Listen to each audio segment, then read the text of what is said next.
Assalamualaikum warahmatullahi wabarakatuh. Kita lanjut materi pertemuan untuk sistem pengambilan keputusan. Nah, di pertemuan minggu ini kita akan membahas tentang model konseptual dari suatu sistem pendukung keputusan. Jadi sama seperti sistem-sistem yang lainnya yang mempunyai model konseptual. Jadi semua sistem informasi itu baik sistem pendukung keputusan ataupun sistem yang lainnya wajib mempunyai suatu model di dalam sistem tersebut.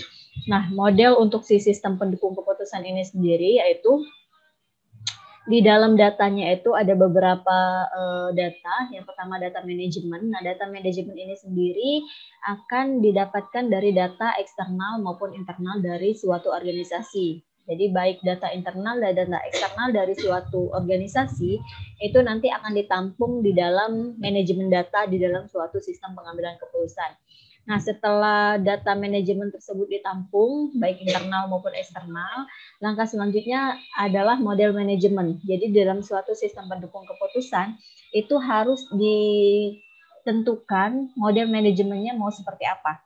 Jadi kita harus melihat dari berbagai macam model di dalam pendukung keputusan, itu harus ada model manajemennya itu sendiri. Kemudian lalu adanya pengetahuan untuk knowledge manajernya itu sendiri. Setelah itu baru dilakukan dialog manajemen untuk si user. Jadi nanti user itu terlibatnya di dalam dialog manajemen yang ada di dalam suatu sistem pendukung keputusan. Dan nanti si SPK ini sendiri akan juga terlibat dengan sistem komputerisasi yang lainnya. Jenis-jenis dari sistem yang lainnya di luar SPK itu biasanya akan saling terintegrasi juga dengan sistem-sistem yang ada di organisasi ataupun di suatu perusahaan. Jadi setelah dari user itu nanti akan dari dialog manajemen, nanti ada knowledge management, itu knowledge management didapatkan dari model manajemen serta data manajemen yang ada di dalam suatu sistem pengambilan keputusan. Dan data yang di input yaitu baik data eksternal maupun data internal yang ada di dalam suatu organisasi itu sendiri. Nah, 3 komponen utama di dalam sistem pendukung keputusan itu yang pertama yaitu data manajemen. Jadi data manajemen ini semua aktivitas yang berhubungan baik dalam pengambilan, penyimpanan, ataupun pengaturan data-data yang saling berhubungan di mana si data-data itu merupakan hubungan dengan keputusan yang akan diambil. Jadi misalnya di dalam suatu organisasi itu apa saja data-data yang dibutuhkan untuk pengambilan suatu keputusan. Jadi sistem pendukung keputusan ini sendiri dibuat untuk mengkoordinasikan antara data-data yang ada di dalam suatu perusahaan itu.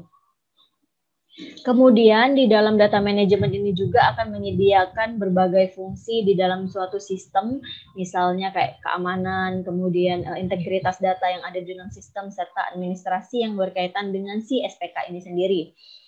Kemudian tugas yang ada di dalam manajemen sistem ini biasanya akan dibuat menjadi beberapa subsistem lagi. Oke, kemudian itu untuk data manajemen sistem, pokoknya semua data internal maupun eksternal yang berhubungan itu nanti akan ditampung di dalam data manajemen sistem. Yang kedua yaitu model manajemen sistem. Nah, kalau model ini sama halnya seperti proses pengambilan data yang ada di dalam data manajemen sistem, nanti data itu sendiri akan dikelola atau akan diolah sesuai dengan model manajemen yang akan ditentukan di dalam suatu SPK. Baik yang kuantitatif maupun kualitatif, serta akan dilakukan analisis terhadap kira-kira model mana sih yang cocok untuk suatu SPK yang akan nanti kita bikin atau yang akan nanti kita rancang suatu sistem pengambilan keputusannya. Kemudian komponen yang ketiga yaitu knowledge base. Di sini aktivitas-aktivitas yang berhubungan dengan baik masalah, kemudian bagaimana kita menghasilkan solusi dari permasalahan yang ada di dalam suatu organisasi, itu nanti akan ditampung di dalam knowledge base yang ada di dalam suatu sistem. Jadi nanti si SPK ini akan menampung masalah serta solusi yang nanti akan kita hasilkan untuk suatu sistem organisasi. Jadi kayak misalnya di dalam organisasi itu membutuhkan suatu sistem pendukung keputusan pemilihan karyawan terbaik. Nah, masalahnya apa aja yang ada di sana? kita tentukan, kemudian nanti solusinya kita tentukan sehingga nanti didapatkanlah rekomendasi karyawan terbaik di dalam suatu perusahaan itu sendiri. Kemudian untuk tambahannya, komponen tambahannya ada dialog manajemen. Dialog manajemen ini yaitu yang menghubungkan antara user dengan sistem, di mana nanti user itu terlibat dengan dialog manajemen di dalam suatu sistem pendukung keputusan. Sehingga komponen-komponen sistem SPK itu nanti akan bisa diakses oleh user serta memberikan dukungan para pengambil keputusan. Jadi komponen yang terakhir yaitu user.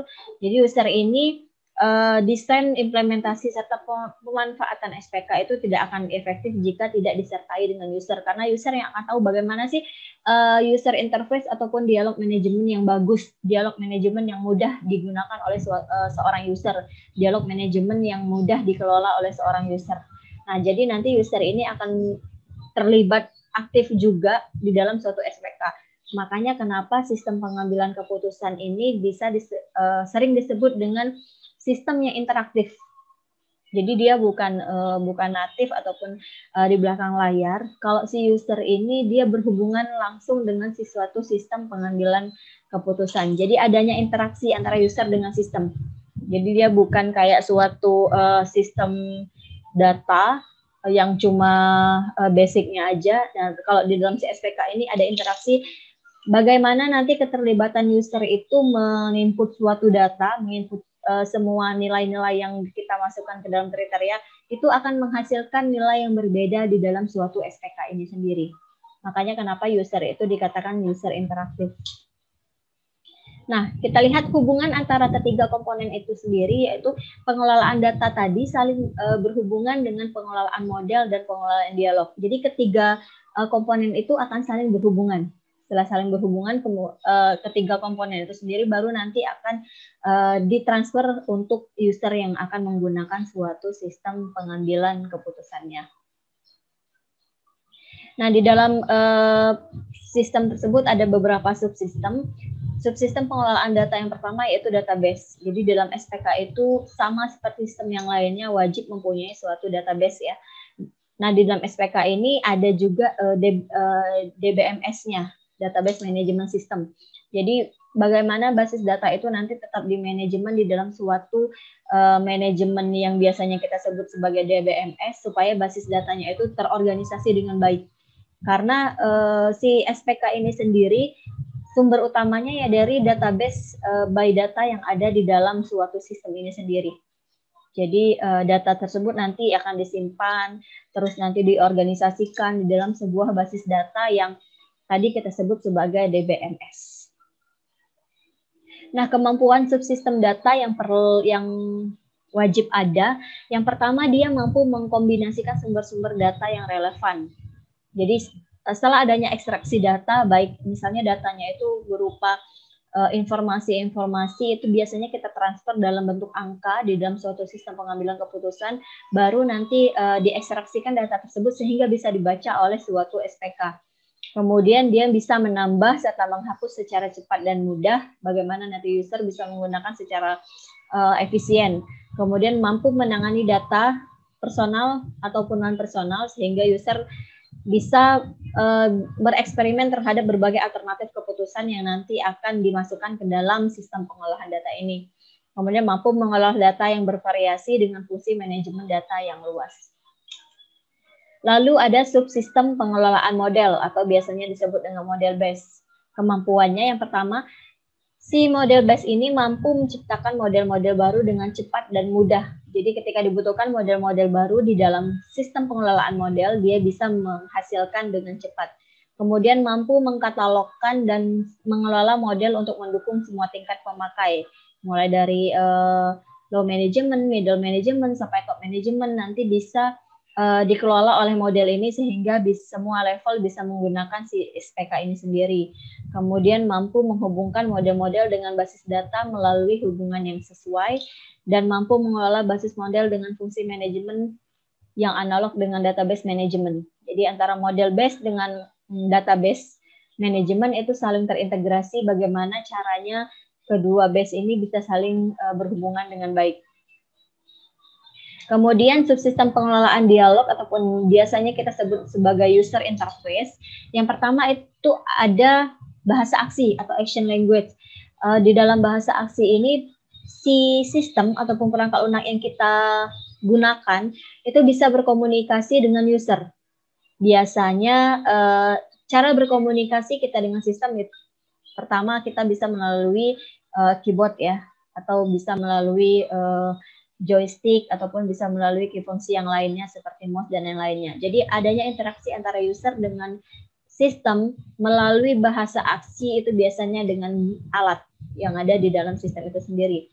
Kemudian ada yang namanya disebut dengan bahasa tampilan. Bahasa tampilan ini yaitu sistem itu berfungsi sebagai sarana untuk menampilkan sesuatu. Jadi adanya sarana seperti printer, monitor itu merupakan bahasa tampilan. Lalu ada basis pengetahuan. Ini wajib ya dimiliki oleh semua user yang akan nanti menggunakan SPK yang kita bikin, sehingga sistem yang dirancang itu dapat berfungsi secara interaktif. Jadi perlu diingat tujuan dari SPK adalah membuat suatu sistem yang interaktif antara user dengan dialog manajemen yang ada di dalam suatu SPK itu sendiri.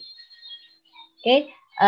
Sekian pertemuan minggu ini, nanti kita lanjutkan materi selanjutnya. Tetap jaga kesehatan, patuhi protokol kesehatan ya. Semoga dunia kita cepat membaik sehingga kita bisa nanti perkuliahan secara offline lagi. Oke, saya akhiri. Wassalamualaikum warahmatullahi wabarakatuh.